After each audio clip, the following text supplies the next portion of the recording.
अनंत शाम को ऑफिस से लौटकर घर आया और उसने अपना बैग कमरे में रखा और बाहर आकर बालकनी में खड़ा हो गया, जहां निया कुर्सी लगाए न जाने कब से बैठी होगी।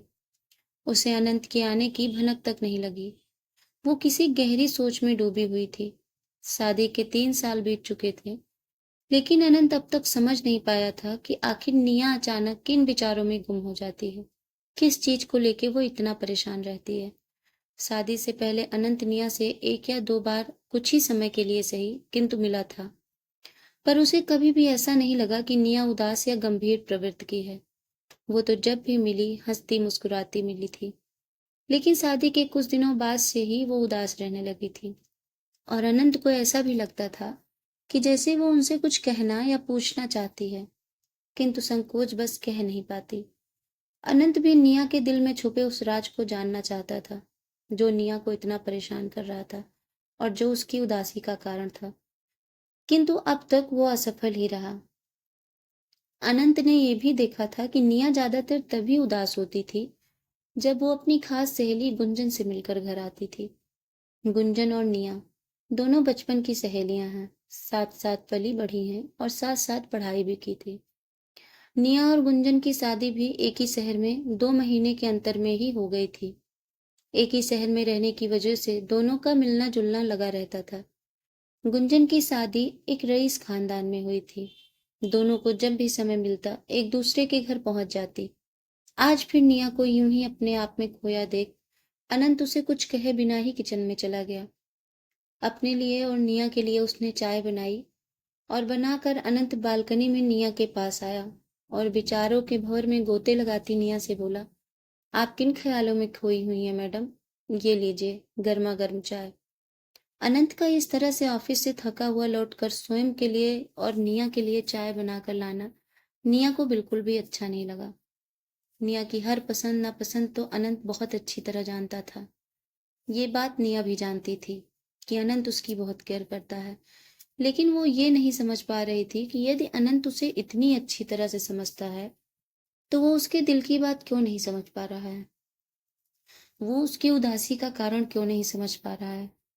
वो क्यों गुंजन के पति की तरह उससे अपने प्यार का इजहार नहीं करता, क्यों उससे ढेर सारा प्यार नहीं करता, क्यों उसे कोई सरप्राइज नहीं देता, कोई गिफ्ट नहीं देता, वीकेंड पर कहीं बाहर घुमाने लेकर नहीं जाता। वो क्यों हर वक्त बस काम काम काम में ही लगा रहता है। न जाने ऐसे कई अनगिनत सवाल निया के मन में चल रहे थे।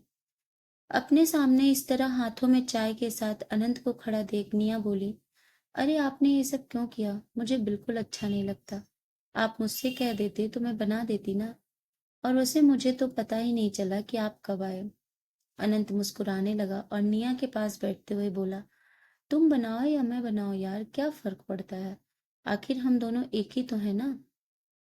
और मैं तब आया जब आप अपने विचारों में उलझी हुई थी, कहे अनंत हंसने लगा। अनंत के ऐसा कहने के बाद निया कुछ न कह सकी और चुप हो गई। कुछ दिनों बाद एक दिन फिर अनंत के ऑफिस जाने और अपने घर का काम निपटाने के बाद निया फिर गुंजन से मिलने उसके घर पहुंची।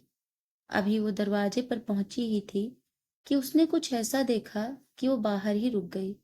उसने देखा कि गुंजन के पति उस पर बहुत बुरी तरह बरस रहे हैं, चिल्ला रहे हैं और कह रहे हैं कि तुम बीमार हो, इसका ये मतलब नहीं है कि मैं अपना सारा काम धंधा छोड़कर तुम्हारी सेवा के लिए घर बैठ जाऊं और अपना फाइनेंशियल नुकसान करा बैठूं।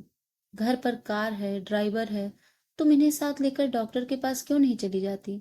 तुम्हें जितने रुपए चाहिए ले लो, लेकिन मुझसे ये उम्मीद मत रखना कि मैं अपना सारा काम काज छोड़कर तुम्हारी सेवा करूंगा या तुम्हें डॉक्टर के पास लेकर जाऊंगा। गुंजन के पति को इस तरह बेपरवाही व बेरुखी से कहता सुन निया सन्न रह गई।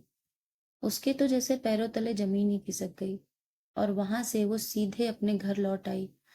सारे रास्ते अनंत के बारे में सोचती रही कि कितना ध्यान देते हैं हमारे पति और कितना प्यार करते हैं, जितना उनसे हो सकता है उससे कहीं ज्यादा बढ़कर हमारे लिए करते हैं। फिर उसे याद आया कि कैसे पिछले हफ्ते मेरी तबीयत खराब हो गई थी, तो उन्होंने छुट्टी लेकर मेरी देखभाल की थी, मुझे डॉक्टर के पास लेकर गए, मेरे लिए खाना बनाए और पूरा दिन मेरे पास मेरे साथ रहे। और उसे याद आया कि कैसे उन दिनों उसका सर दर्द बहुत होता था। अनंत रात रात भर जाग कर उसका सर दबाता था ताकि वो सुकून से सो सके।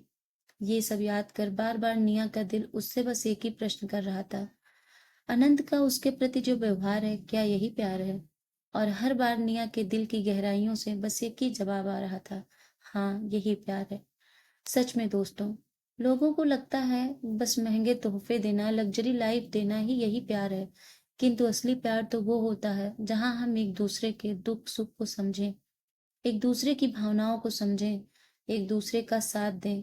आज इतने सालों बाद गुंजन के घर से लौटते हुए निया बिल्कुल भी सवालों से घिरी हुई नहीं थी।